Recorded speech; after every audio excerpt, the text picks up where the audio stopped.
Hey folks, how you doing? Welcome back to the Deron Harris podcast. I am your host, Deron Harris, and welcome to episode 5. And in this episode, we are going to be talking about the housing crisis, or in some people's case, it's a crisis. In other people's case, it's a blessing.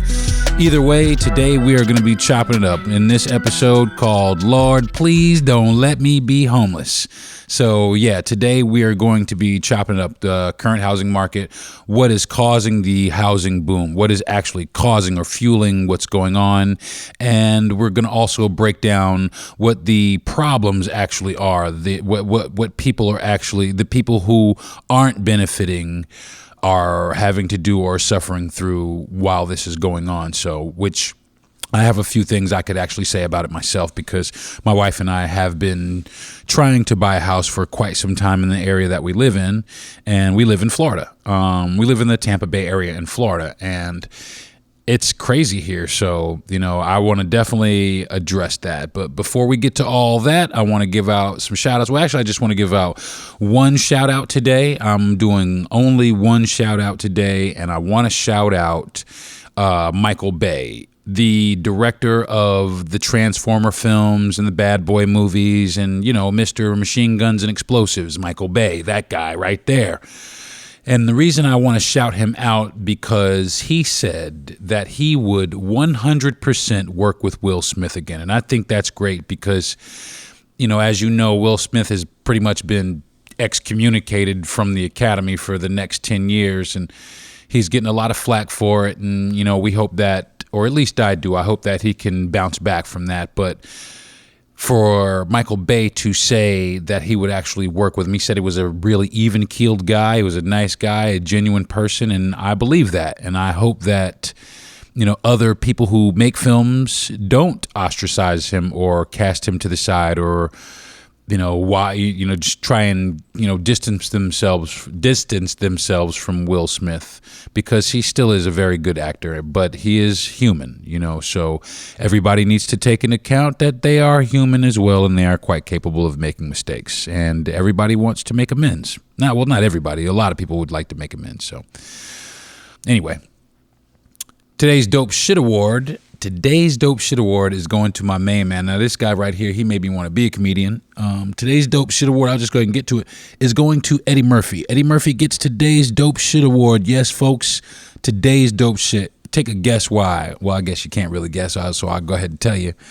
He is going to play George Clinton. He is currently in talks or in development to actually play the dog, man. I tell you what, I'm a big Parliament and Funkadelic fan, so I'm anxious, and a big Eddie Murphy fan. And I'm gonna tell you what, he crushed it on Netflix with Rudy Ray Moore, man, playing Dolomite. That was dope. I really enjoyed that movie a whole lot, especially, and I liked it a lot because it was actually true. So, and I think that is probably a new niche for Eddie Murphy to play actual people. I mean, he's a great character actor to begin with, and like I said, he's the reason that I wanted to do comedy.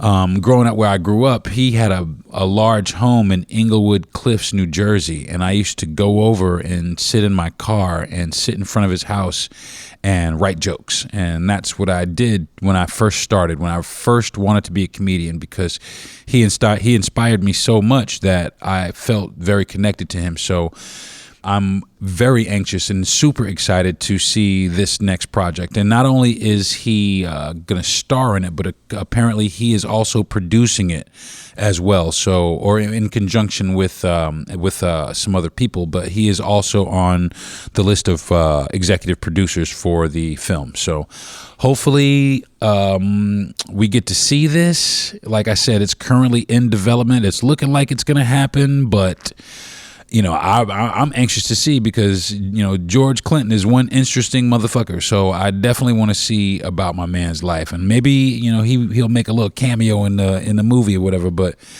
Eddie Murphy does have musical talent, so I'm anxious to see if he's gonna flex any of his musical genius, as he would say. But if he's able to do that, that would just be, icing on the cake. And I'm sure he's probably, if he's going to play George Clinton, I'm sure he's probably talking to George now, trying to prepare for the role. So very anxious, and I think that's super dope. So today's Dope Shit Awards goes to my main man, Eddie Murphy. So on to the next. What do you listen to, Darren? I tell you what I've been listening to. Today's earbuds is what I've been listening to is... And this is something else, too, that I'm really, really, really excited about. I've been listening to a lot of Mos Def this past this past week. A lot of Mos Def, a lot of Talib Kweli, a lot of it, like an excessive amount of it. And what I've been listening to one of my favorite Mos Def albums, which was True Magic. There was a lot of good tracks on that, but there was, he put that album out. He put that album out in 2006 with no ASCAP. You had to know about this album. If you were a fan, you knew about it. But you had to know about this album. I loved it because he just went against everything that the record industry was. He's like, I'm going to do this for my fans, and he did it. I think he got in a little bit of trouble for it, but he definitely he put a banger out, man. So like one of my favorite songs on the album was Thug Is a Drug, and another song was Lifetime.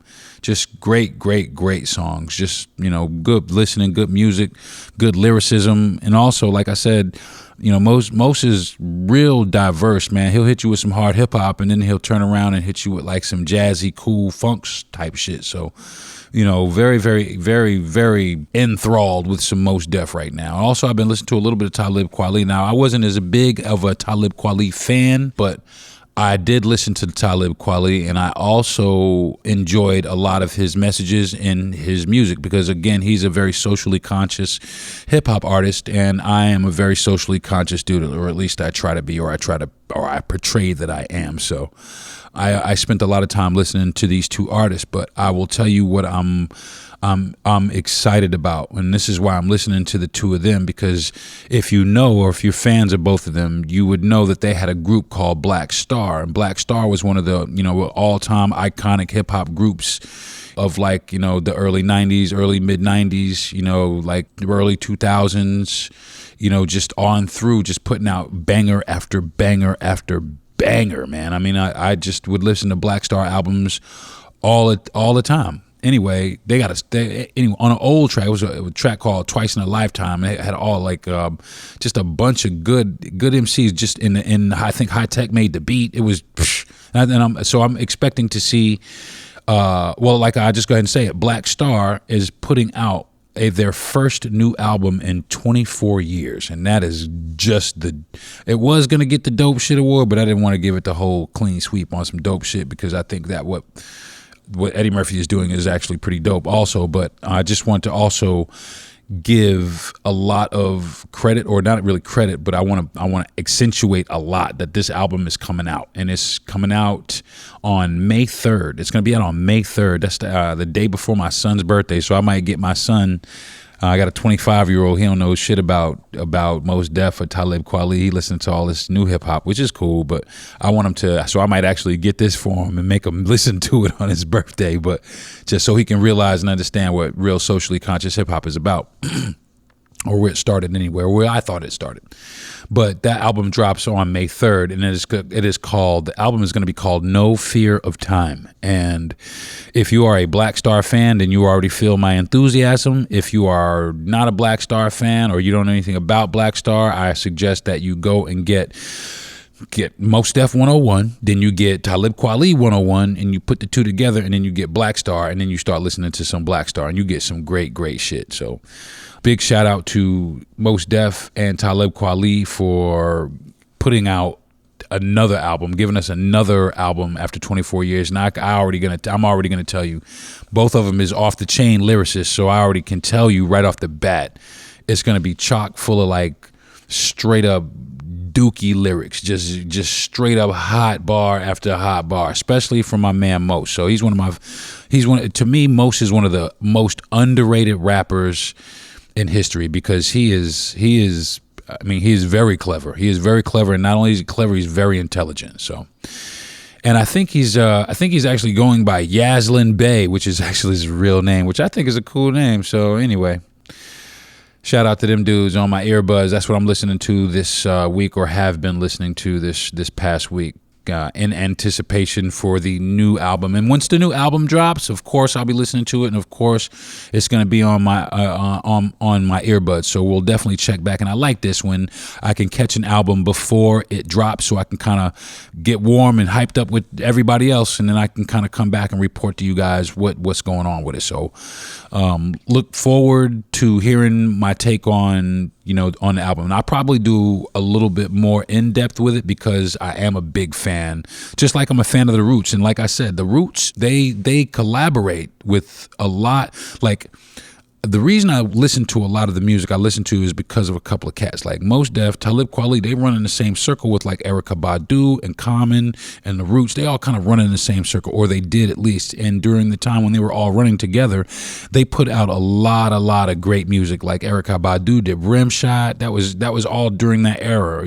Common did The Light, and it was all during the era when they was all kind of collabing and messing with each other. Maybe they got a song on it is on True Magic. Is a song called The Questions, and it's Mos Def and Common, which I just love that track. So like I said, highly anticipated, long awaited album being released after 24 years from Black Star. The album will be called No Fear of Time, and that album drops on May 23rd, and that, my friends, is the earbuds for the week. Okay, so what you smoking? This next portion of the podcast is brought to you by Leafly. Leafly is a comprehensive app that helps you get cannabis knowledge. So get down with some Leafly, and you guys can do some like ride along or some play along with me, like the picture page, some Bill Cosby picture page, and we can kind of go along. So I want to talk about the strain of the week this week. Had a really good strain, but I want to tell you guys something. Now listen to this. I noticed a couple of weeks ago, I went to the dispensary, and we got a strain that we got it because it was inexpensive, and it was a strain called Layer Cake. Layer Cake is actually the strain of the week this week, but it wasn't the strain of the week a couple of weeks ago when we got it initially, and I'll tell you why. When I got back in the car, first what happened is my wife had looked and noticed that there was a strain that was 23.8%. And I said, okay, so let's slide over and go get it. So we went over and got it, and I noticed that it was the Layer Cake, and it was 23.8%. And I was like, all right, cool. But then I realized that we had gotten another Layer Cake a few weeks before, but it was only 16.5%. And I was like, well, why is that? But then I looked at the label, and it said T3. It said Layer Cake T3, which is tier 3, equals to 23.3%. What I had gotten a couple of weeks prior to that was Layer Cake tier 2, which is 16.5%, which is lower dose. So what I realized when I do go to the dispensary from now on is to make sure, especially if I'm looking for that, is to make sure I check to see which tier that I'm getting. Now, usually, the reason I got the tier 3 is because they had it on an incredible sale. It was 23.3%, and they wanted, I think it was $25, for an eighth, which was great, and it lasted, several days. And let me tell you about it, though. And this is why it's the strain of the week this week. Remember a couple of weeks ago when I did the relationship part where I said I wanted to create more fun? Well, not only did it help me create more fun, but it helped me be more productive. And not only did it help me, it helped my wife as well. We actually had a wonderful weekend because we went and we played. She had never hit a golf ball in her life, and we just decided to stop out of nowhere. Now, I had done it a few times with some friends before, and she had actually gone with me one time before, but we had just decided to go to a local driving range right by our house, and I taught my wife how to hit a golf ball. Blah, who'd have knew? And she did really, really well. As a matter of fact, stay tuned because she's going to be hitting the LPGA before too long, so y'all girls better watch out. But it was very heady. it was very focused. It did make me forget about my back issues, especially me out there swinging a golf club. And we got about 150 balls. We got about 150 balls, and we had a great time. We spent about 2 hours out there, hour and 45 minutes, just out there swinging clubs, and we had some good laughs. We had a cocktail. It was great. We had a wonderful day, and we spent $10, and it was great. So had a lot of fun. So that's one of the reasons that I wanted to accentuate this strain. People have reported that this strain helps them with their depression. It helps them with their lack of ability to focus. It does make you focus on some things, which it actually, I try and do that. I try and find strains that are going to help me focus or maintain focus or maintain creativity. And this is a very good strain for that, because I have been able to maintain a lot of focus, maintain a lot of creativity. I've gotten a lot of things done this week. So, layer cake, get it. And that, my friends, is the strain of the week. All right, on to the next portion of the podcast, which I want to talk about now. This is what I want to talk about now. Here we go. The main show topic: what is going on with the current housing market? What's happening? Are you affected by it? Are you being affected? Who's being affected? I am being affected by it. Not only housing, purchasing, but the rental market as well. Everyone that I know, every person that I know, just about, unless you've already owned your home or you've been living in the place where you've been living for 1,000 years, and even that's starting to change a little bit too. But everybody that I know is being personally affected by what's going on with the housing market in the country, or at least in the part of the country where I live. I live in Tampa. I live in almost ground zero for where this growth is taking place. There's a lot of growth happening. So, we're going to talk about now what is happening. What is it like? First, who's moving here? Who are the people that are just all of a sudden out of nowhere, let's just move here? Just let's take everything and move here. And I'll tell you what, it's a lot of Northeasterners and Midwesterners are moving here. A lot of people are moving here from New York and New Hampshire and places, a lot of cold weather climates. And, I can kind of get it, because we have a nice warm climate down here. It's always nice. The winters are very mild. It does get a little cold, but the winters are generally pretty mild considering. So I see that, a lot of that. But that's always been like that. It's always been people moving from the north coming to the south. But what is making these people move in such, it's almost like a mass migration, like everybody's like, it's just funneling out. Like there's a big hole up north that's just draining people out of it to the south or out west, because there's a few other states. Arizona's seeing a big pickup. Utah, I believe, is seeing a big pickup. Montana's seeing a little bit of a pickup. People are moving out of a lot of places, and I'll tell you what, but it's strange to me because it's never really been like this. It's been times where people have moved, and it's been a lot of people move, but never like, as many people in as short a period of time, and the reason that they're moving. So why are people moving? Why are people moving? My best guess is people want to be closer to their friends and family. Maybe they need more space. Some people, they want to change in weather. That's a lot of people I know. Too cold.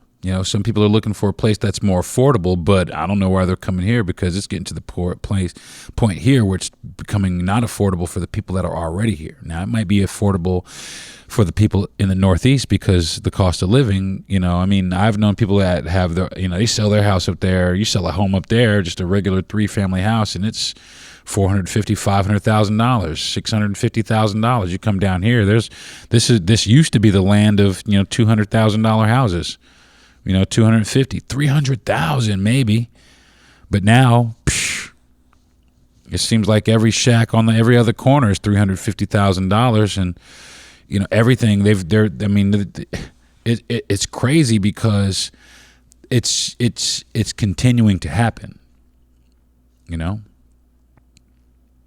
People are taking advantage of the COVID stuff that happened. A lot of people taking advantage of the ability to work from home. They want to stay at home. I get it. They want a nice house.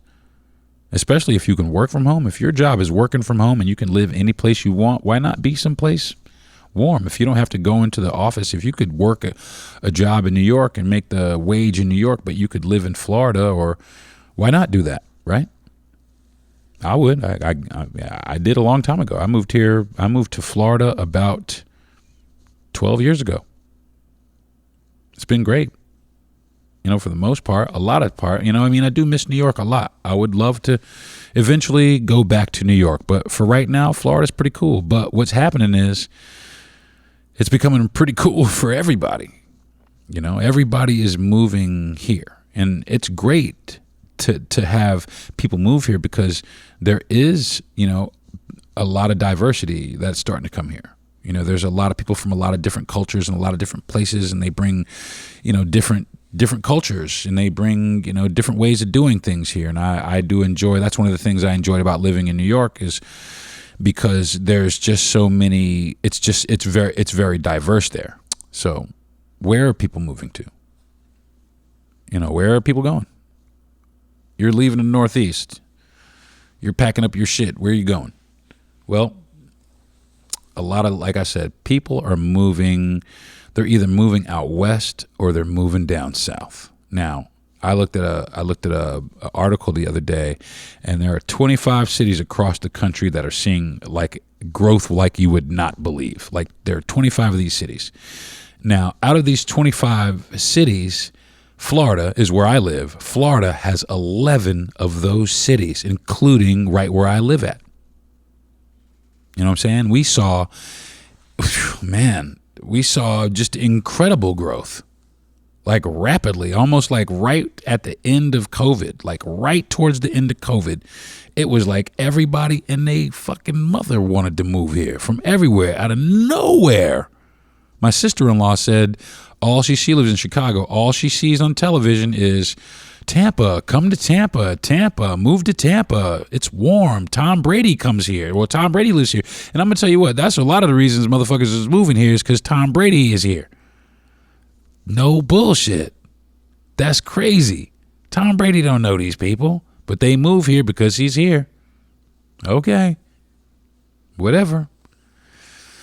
So, I don't know. So what is causing this, right? What do we think is causing this? Or what do I think is causing this? Honestly, there's a few factors, okay?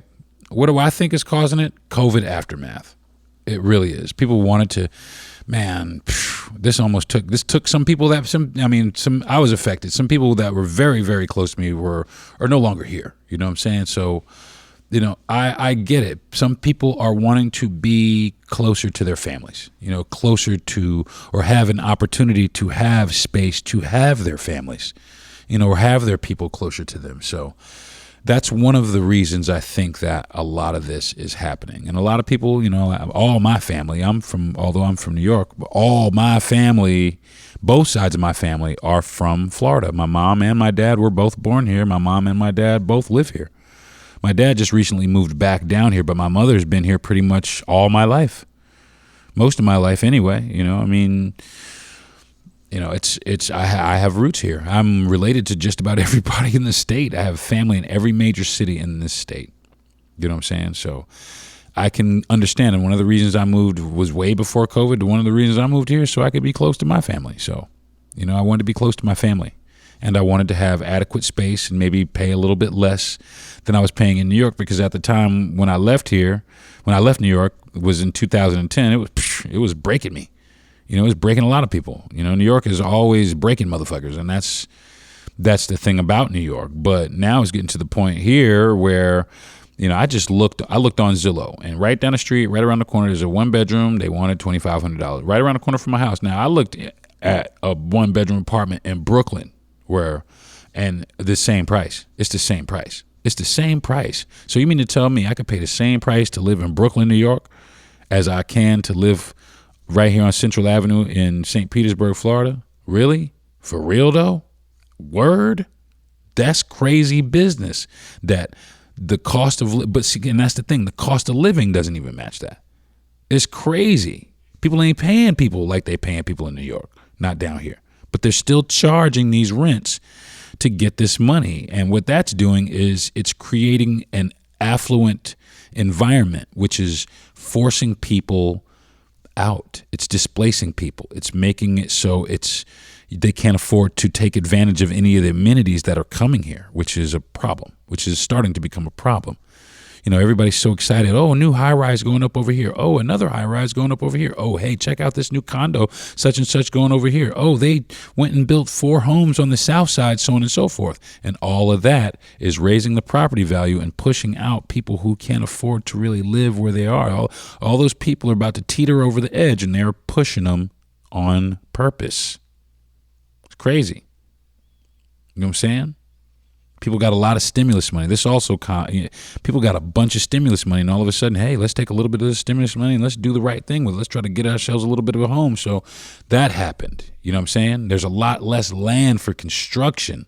That's driving up the price. That's causing this boom. I mean, there's these cow pastures in Florida for years and years and years, and now you're starting to see these cow pastures slowly but surely turn over into apartment complexes and condo complexes and land development and no more rural area unless you're in the middle of the state, man. And even getting to the point where you're in the middle of the state where these small rural towns are starting to become little towns now, with a little gourmet scene, or, where my father is from. My father's side of the family is from Mount Dora, Florida, and it's always had a little, cute scene downtown. The little downtown area is very nice. It's antique. The Antique Road Show is filmed in Mount Dora, Florida, to their claim to fame.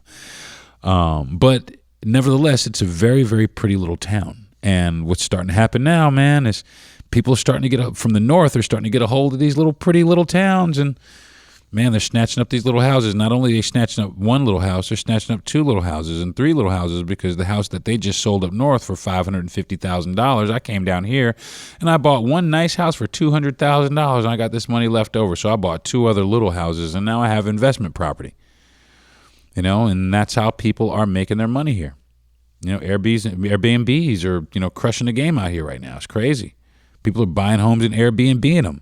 They're just buying them up, taking them off the market. There's no inventory. Is it going to last? Some people say that this is the way that it is now. There was a housing bubble not too long, about 2008-9. There was this housing bubble, and it burst. And everybody across the country was affected. Fort Myers, Florida, and it's funny that you say it. Fort Myers, Florida is one of the places that is seeing a lot of this growth. But in the last housing crisis, Fort Myers and Lehigh Acres area was the hardest hit in the country. It was on CNN. It was on the news how bad that it got hit. I mean, it was crazy. But people seem to think that this is a different thing, and the property value increasing is going to sustain, and it's going to stay this way. And that's hard, because if it stays that way and they don't pay any more wage, then people are going to start not being able to afford to live in the areas where they live now. Like my apartment now, I mean, I'll tell you what, man, I'll tell you straight off the bat, it ain't cheap to start, but it's a 1-bedroom.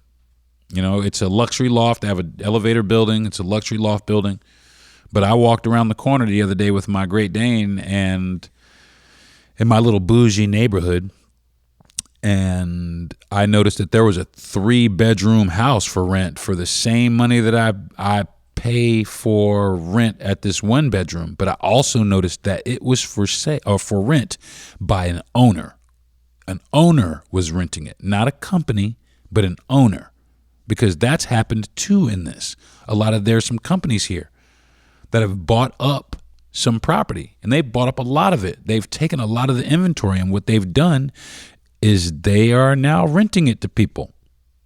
And that's what they are. They're rentals now. Instead of somebody being able to actually outright buy this home, a company has come and bought 20 or 30 of these houses, and now they're renting them to people.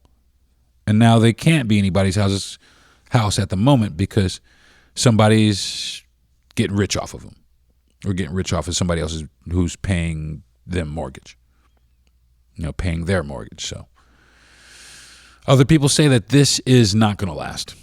it can't last. It can't sustain. And I kind of agree with that almost to kind of. And the reason why is because I look at it like this.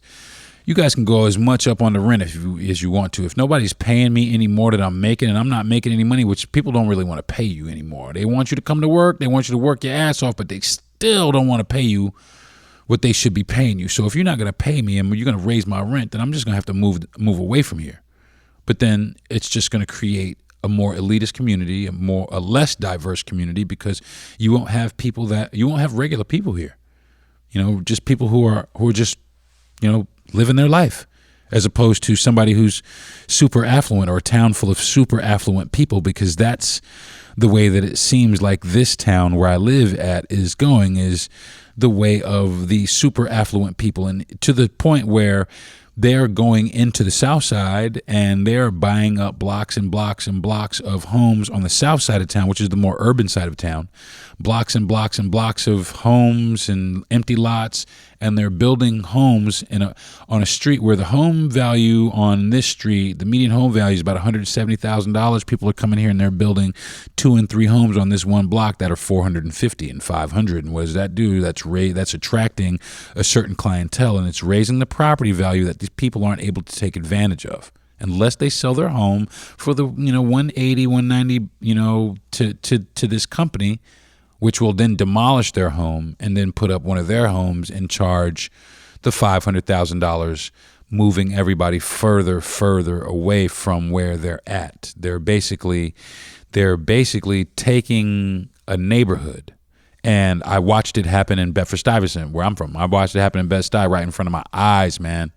Because I tell you what, the house that I live next to, the apartment I lived next to at one time, it was a crack house at one time.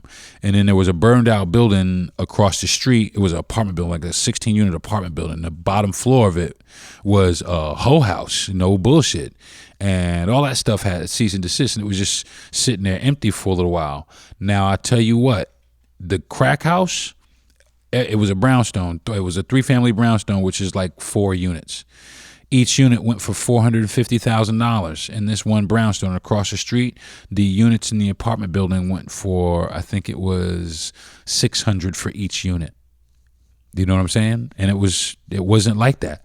And it just attracted people that could afford the rent or that mortgage, and it pushed the people who really couldn't afford that further back into areas of economic recession.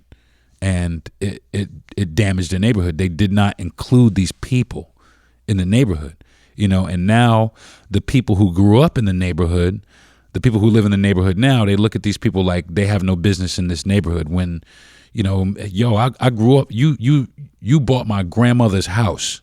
I used to sit on this stoop when I was 11 years old, and now you telling me I can't even walk down the block here. Or you looking at me like I'm crazy for walking down the block that I've been walking down my whole life. You know what I'm saying? And that's the mentality that's happening. You looking at me funny because I walked in your little store. You know what I'm saying? But I used to walk in this little store right here. I've been walking in this store my whole life. I've been walking this block my whole life. And just because you guys been here 2 and 3 years doesn't mean that you know what's going on around here. You know what I'm saying? But that happens more and more. I watched it happen in Bedford-Stuyvesant. I'm watching it happen in the neighborhood I'm in now. Right now. It's happening right now. It's crazy. So I don't know. There's people leaving they're leaving the Midwest and Northeast, coming to South. Cost of living is cheaper. People buying homes for straight up cash. People ain't doing that. And that's what it is. You say you're home up north, right? And you get a house up north, man, I'm telling you what, you got a 4-family brownstone in New York, that's like $1 million at least. 4-family brownstone in New York, you own one of those, $1 million. Easy. You sell that and you come down to Florida. You can either buy yourself $1 million house, or you can buy yourself, a $300,000 house and a few other homes and some investment property. And that's what people are doing. It's cheaper down here, or it was. So what was happening, because people started paying cash for all these for all these homes, this is what started happening. People was paying cash. So people started marking it up. This house is only worth 170, but you have marked it up to $200,000, 210 grand, and people paid it. They paid it. They actually paid the cash price. Cash. Showing up to closing with cash. 200 grand. Here's a check for $210,000. Cash. People straight up took it. They straight up took it. Of course they did. Of course they did. They would be stupid not to. You know what I'm saying? But my thing was always this. This house only is valued at 170. You paid 210. Don't you feel like a dumbass for paying $40,000 over the price of that it's actually valued at? I mean, when you go to sell it, it's not going to be worth that. It's not going to appraise for what you paid for it. I mean, you might miss money, you know? Because after a while, I think all this shit is going to be over. People are going to be like, all right, enough of this. You know what I'm saying? It's going to balance itself out. It's going to level out. It cannot sustain this growth, not at this rapid pace. You know what I'm saying? Eventually, something's going to give. Something's going to give. I don't know. I think people need to be careful. I mean, okay, cool. You bought your house cash. Cool. But I think that you need to be careful. The interest rates are going up now. I think people need to be careful. You need to chill out. You know, I saw on Zillow the other day, there was a price, the property, they dropped the price of it, $24,000. Let me guess. That was probably the $24,000 that you marked it up. And people are starting to get smart and say, you know what? I'm not paying $24,000 over the price that this house was appraised for. People getting smart. But they weren't smart in the beginning, and that's what fueled this bullshit. Because people just running here and buying. There were people buying homes without inspections. Taking it just how it is. I don't care. But you know what, though? When you sold your house for $650,000 and you're buying a house for $120 or $150 or $190, you know, if something's wrong with it, you still got, you know, blah, blah, blah. You can go in there, all right, just pull it out and fix it. You can make a brand new house if you want to. You can still make a brand new house. So that's some of the things that are fueling it. You know, that's some of the things that are going on. So what are the real problems and who is affected? What are the problems? What's happening, man? Well, rising mortgage rates are the problem. 30% in the last year. Interest rates, inspection costs, appraisal costs, all that stuff. All that stuff is increasing in price. It's costing more to get all this stuff done. I want to know who the fuck said that this is what it is now. Who? Oh, you better. It used to be, oh man, you can make a deal. Now it's bring your highest and best offer. For what? I think it was some real estate agent shit. You know what I'm saying? Trying to take advantage of people coming out of the pandemic. Me and my wife were supposed to buy this house. Now listen to this. We were supposed to buy a little house. It was 190 grand. Just a small house, 2 bedrooms, small backyard, you know, but nice backyard. It was a nice little house across the street from a park. It was great. And we were talking to the people, and they liked us, and we liked them, and we were going to go through with it, but then something happened. COVID happened.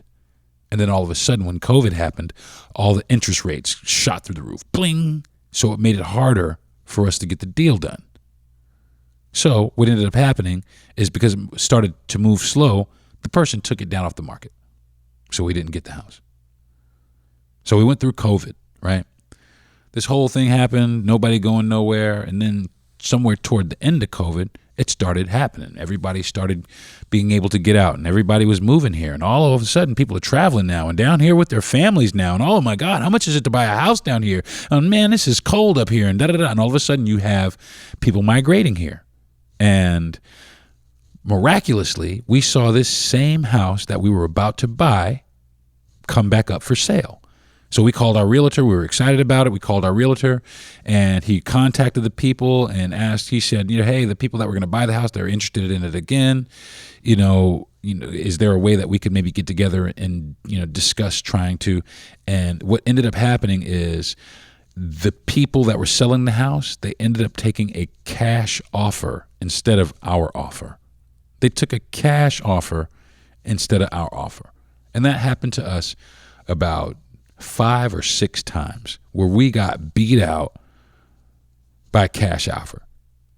Now, my wife and I at the time, we made a banging living. You know what I'm saying? We make a great living. We don't do bad. But we don't have cash.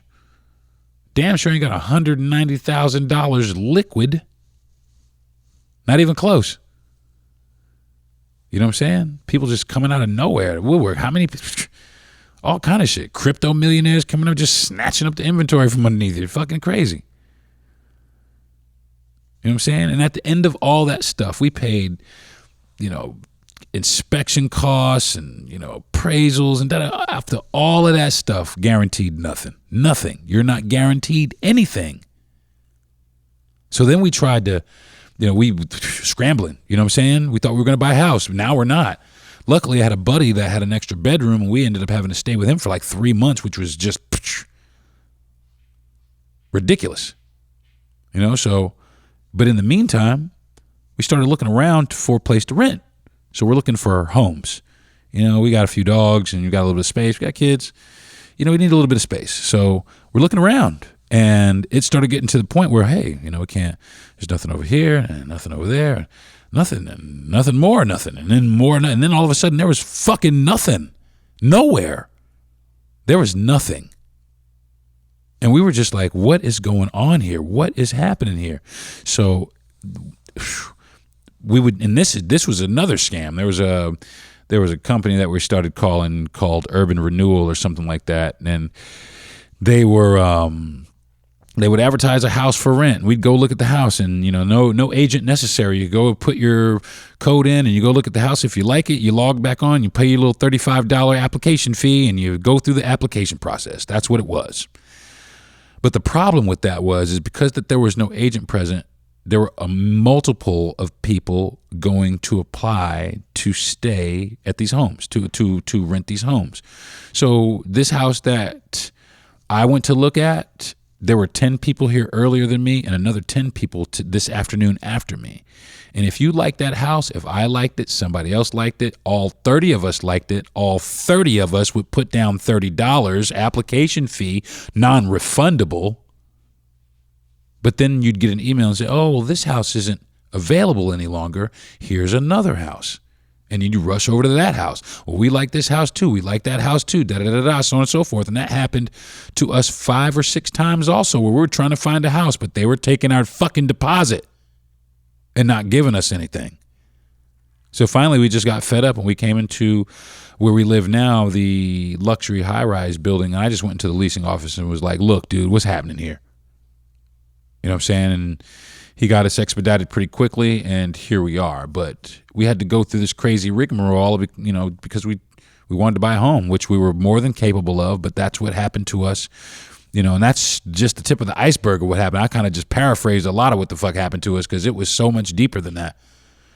So much deeper than that. Just screwed over at every juncture. It was very off-putting, but, do I want to give up buying a house? No, absolutely not, because I think that we deserve to own a home. I think everybody in the country, if you work hard, you deserve to own a house. You know what I'm saying? So, whatever I got to do, whatever work I got to put in, whatever I got to do. You know what I'm saying? I'm just gonna buckle down, and I got to do it. So people, it's bothersome to me, because what happens is when when the property value starts happening, of course we all know people start becoming priced out. But they're, like I said, they're becoming priced out of their own neighborhoods, man. Like, places where they grew up, man. And listen to this. Rent costs in my area, right? The rent costs in my area in 1 month, and I'm not exaggerating, it's a month, you can look it up, in my area rose 32%. You know what I'm saying? And I'm a person of color, obviously, if you didn't know. And I looked on Zillow, and according to Zillow, I looked at a little article on Zillow, people of color pay higher rent. You know what I'm saying? They charging us higher rent because they don't want us to live here. You know what I'm saying? They don't want somebody like me living next door to them. I don't know why, but they just don't. But, it's okay. I try not to let that get to me, but, they want to charge me more rent. Even on top of the rent already is crazy. What you trying to charge me now? Crazy.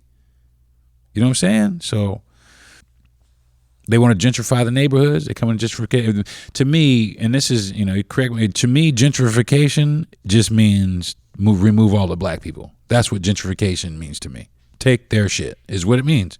We're going to take your shit and move you out to another place.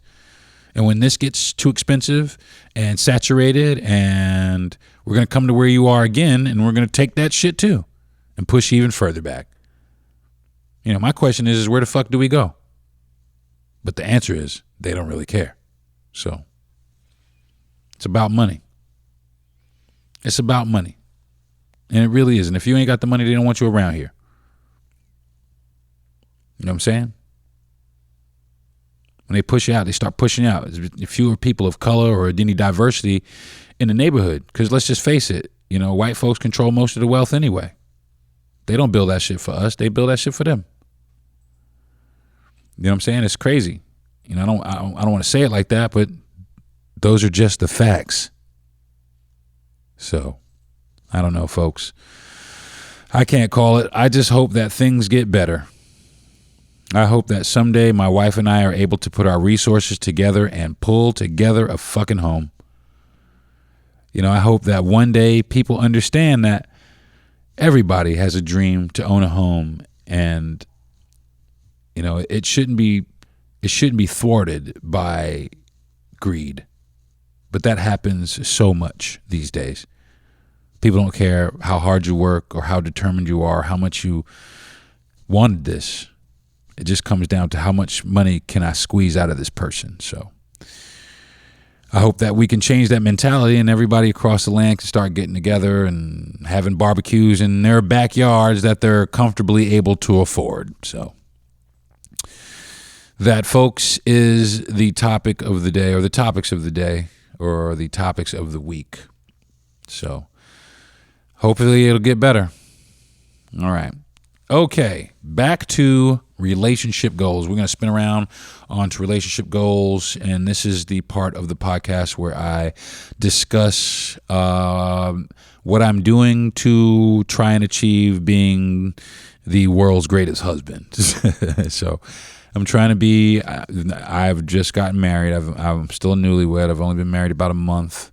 A month and a week now. I guess maybe about a month. You know, right at a month.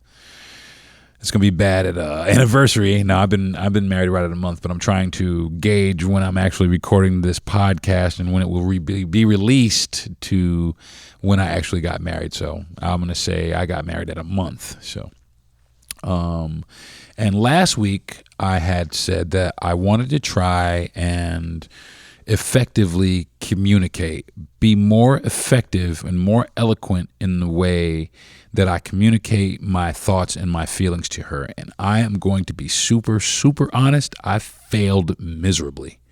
And I'll tell you why. We had a bit of a disagreement at our local IKEA store. And when we got in the car, we had quite a little bit more than a tiff. Now, you know, I'm not that dude. We never get physical, but you know, sometimes we both, you know, she's Latin, you know, here I am, some angry black dude. You know, we in here yelling at the top of our lungs at each other over some dumb shit that don't even matter. And I had to catch myself, which I do kind of commend myself on, learning to try and catch these things, learning to try and catch when things are spiraling out of control. And mind you, this is after the fantastic weekend that we had playing golf. This is how we brought it to a crescendo. But we had to sit down or I had to sit down and say, hey, okay, you know, what exactly is going on here? You know, and you know, I think somewhere along the line that she did the same, because we were able to, again, you know, meet in the middle. We don't go to bed angry. You know, we were able to kind of meet in the middle. We had our little spat and came home and didn't talk to each other for a little while. But shortly thereafter, it was like, are you hungry? And it's like, yeah, I'm hungry. And what's wrong with you? Or what are you doing? You know, we had, you know, a little bit of conversation, not a whole lot, but there wasn't much more fighting, you know. So it just for us, I believe, or for me at least, I know it's more important to be in love than, you know, than to be, you know, just all the time. It just doesn't make any sense. You know what I'm saying? It just creates, stress in your relationship, just angst in your relationship for absolutely nothing. So, try and find ways to kind of get around it or do something different or diffuse it. You know what I'm saying? So I want to try next week to this week, I want to try and do what I said I was going to do last week, which is effectively communicate more effectively.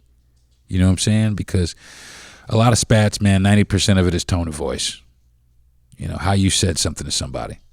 The intention may have been one way, but they took it in another because you said it in the wrong way, or you didn't say it like, we ain't psychic. We don't fucking know. But, you know what I'm saying?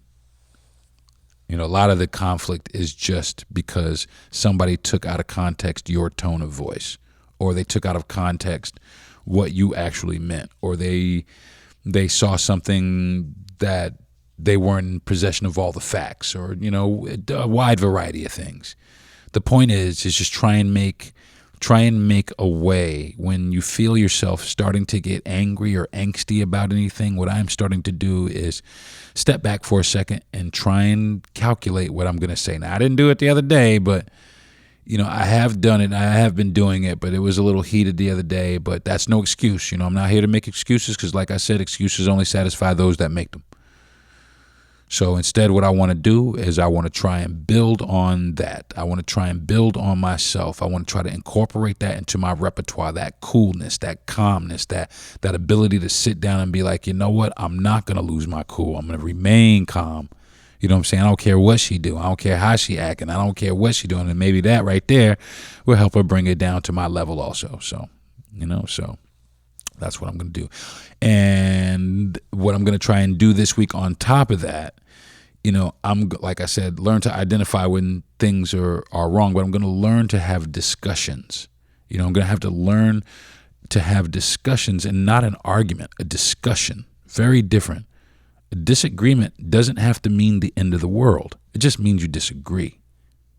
It can still be a discussion. We can still discuss this. You know what I'm saying? I do not want to fight with you. That's not what I'm doing. So that's what I'm trying to do this week. So that is this week's relationship goals. So I guess that is going to wrap it up for episode 5 of the Deron Harris podcast. Lord, please don't let me be homeless. Make sure you tune back in next week when we'll be talking about some completely different shit. I'm not really sure. You can follow me if you'd like on my social media. My name is Deron, Deron T. Harris, Deron, Deron T. Harris, Harris, and that is me on Instagram. Or you can follow me, Deron Tere, Terae, Harris, Harris, on Facebook. On Twitter, I am at Deron Harris, at Deron Harris. And, of course, you can visit my website at DeronHarris.com, and you can download my podcast at Apple Podcasts. You can get it at Spotify or anywhere you download your podcast. Thank you very much, folks, for tuning in to this episode of the Deron Harris podcast. I appreciate you very, very much. Please join me next week. Thanks for listening. Have a great afternoon.